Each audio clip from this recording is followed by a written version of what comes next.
A garotada rubro-negra continua a preparação para o Carioca. A reportagem é do Álvaro Loureiro.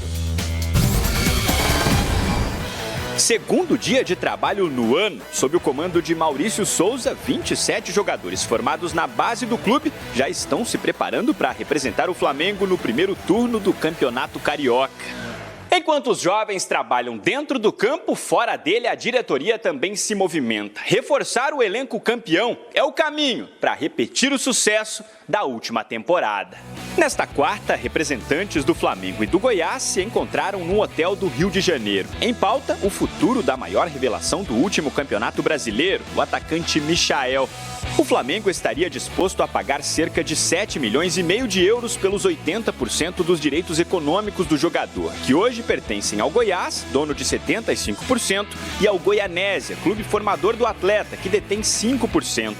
Mas o entrave, além do agente do jogador, seriam os valores, já que o time goiano estaria exigindo 8 milhões de euros para fechar o acordo. Estão no Rio de Janeiro e teve um encontro, mas eu não posso falar muita coisa. Vamos almoçar agora com o Bruno aqui, tá tudo tranquilo. Quantos por cento, de 0 a 100%, quanto que existe a chance, né, dessa negociação ser concretizada com o final feliz para o Flamengo? Pouca, muito pouca. Apesar da entrevista do dirigente rubro-negro, as negociações ainda não foram encerradas.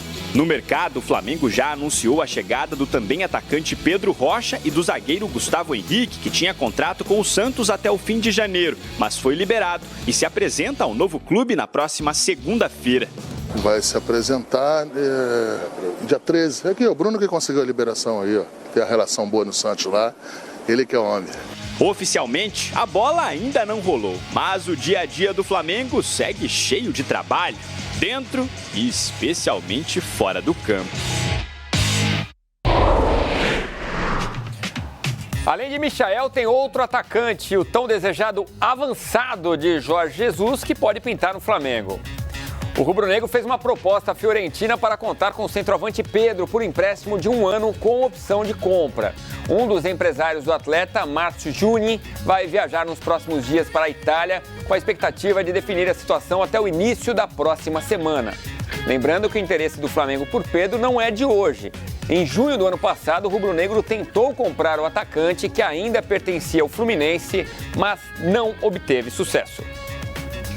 Olha, envolvido na polêmica sobre a demissão de Paulo Pelaipe do Flamengo, Luiz Eduardo Batista, o BAP, vice-presidente de Relações Externas do clube, conversou com exclusividade com a turma do programa Expediente Futebol e falou sobre o assunto. Dá só uma olhada. Não existiu uma influência minha na saída do Paulo Pelaipe do Flamengo.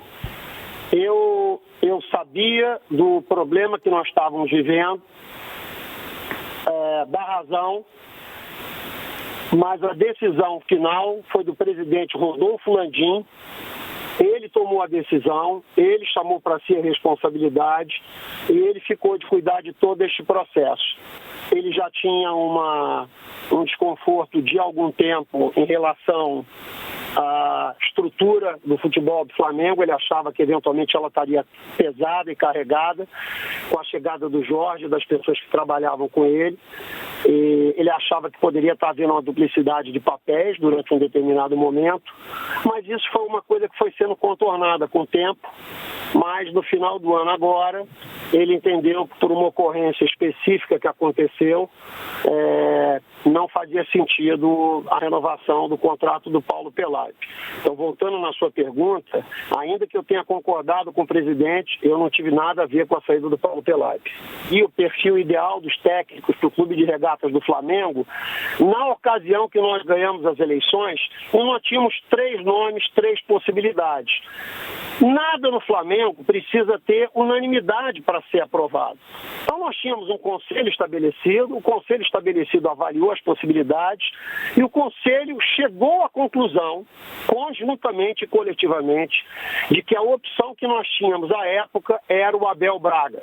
E assim foi feito, tá certo? E assim foi feito, tá certo? Então, dizer que o Marcos era contra a escolha do Abel na ocasião, isso não corresponde à verdade.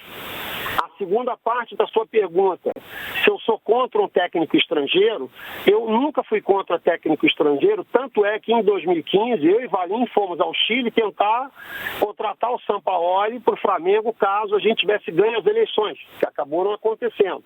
Então nós sempre fomos entusiastas, em que pese os desafios de um técnico estrangeiro no Brasil. Vamos falar do Palmeiras agora, porque olha, 2020 vai ser o ano para a garotada aproveitar as oportunidades.